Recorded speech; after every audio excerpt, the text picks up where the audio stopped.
So I got an honorary number 6 this week, which is kind of trying to make a point with that. Yeah. Will Ospreay has debuted in AEW.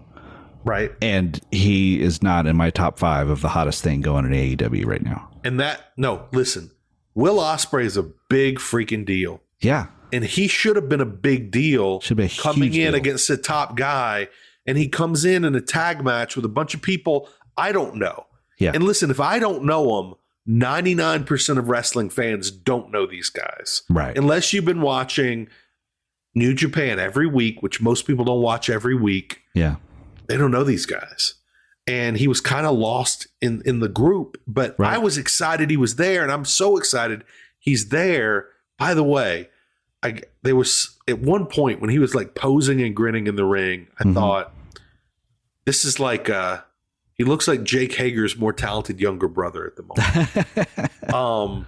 Yeah. But he should be at the top of this list, shouldn't he? And he's not. He's not. And I feel like and I feel like the debut was done wrong. And I feel like they've been doing a lot of this. For instance, Paige Van Zant should have been a much bigger deal. Paige Van Zant comes out. She's not really featured. I don't know if she walked out on her own or not. And then after the match at Double or Nothing, when they have the Men of the Year come on camera, there's no Paige. Right. Paige should have been the star. Right. Paige has been on Dancing with the Stars. She has a huge following. They haven't treated her like a star. They've treated her like somebody who's taking a long weekend vacation into wrestling. And maybe that's what she's doing. But unless you treat them like stars, they're not going to get over like stars. And I feel like that's kind of what was going on with Ospreay this week. And he still got over, but not to the level I think not to the level he should. That should have been an Adam Cole, Bryan Danielson, Jon Moxley. Yes. Like a highlight package debut that you show years from now. If Will Ospreay came in and had a match against Bryan Danielson, they'd be number 1 on this list without a doubt, because it would be one of the best matches we've ever seen. Not even the match, just even when he first came out, to just walk out. Like, okay, so like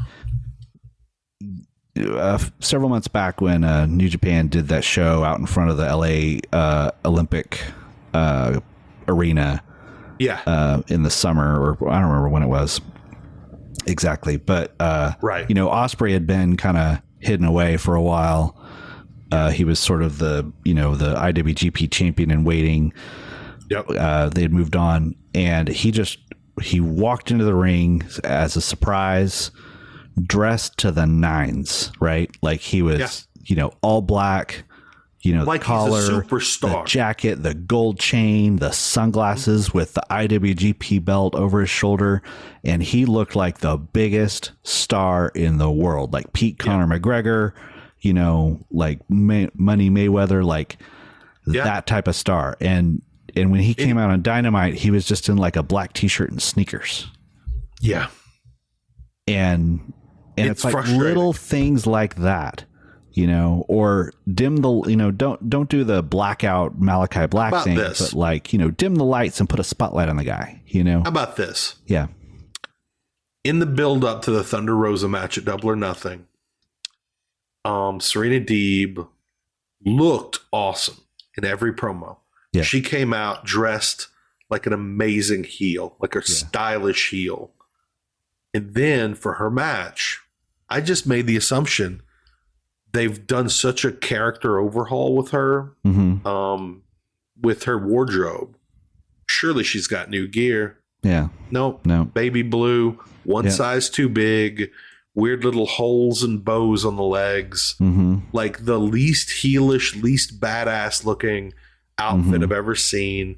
Literally the color of Louisiana Tech Lady Texters basketball team, which is not intimidating, although at one point they were, but no longer. The similar thing with Tanahashi. When Tanahashi came out to challenge Punk for that one day we thought that match was going to happen, he just came out in his normal clothes, and it was like, dude, like bring your gear. Like Tanahashi has some of the best entrance gear in the business, like come out with that thing. And this is his American debut on national television. Yeah. Right.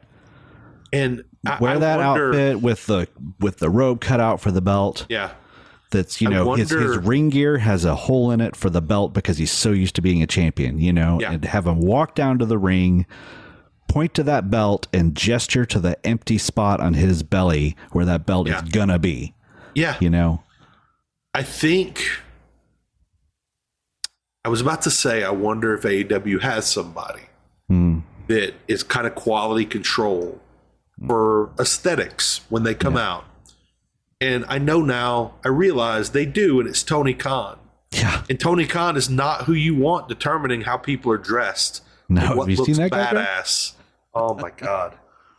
I'll say this, his Jaguars jacket's finally gotten over with me. It took a little while, but I'm here for it. But that's another role that exists in other companies, but I don't think exists in AEW. Yeah. That's a shame. That is what'd you think of the moving on? We've got Miro back. That's exciting. He I don't know what the injury was, and I wish I did. His arms seem way smaller, but I'm just glad he's back. It was exciting to see Dave Finlay. And it was very odd because there was all the discussion over him being a fourth generation wrestler. And then of course JR said he was third and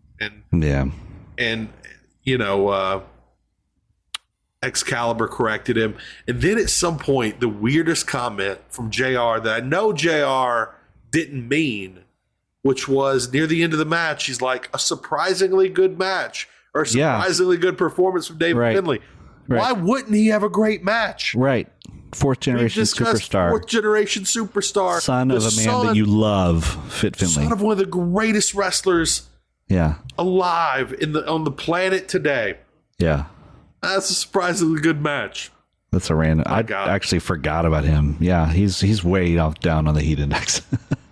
We're on the heat index. I totally forgot we were on the heat index. That's all right. Will Ospreay, number 6. Yeah.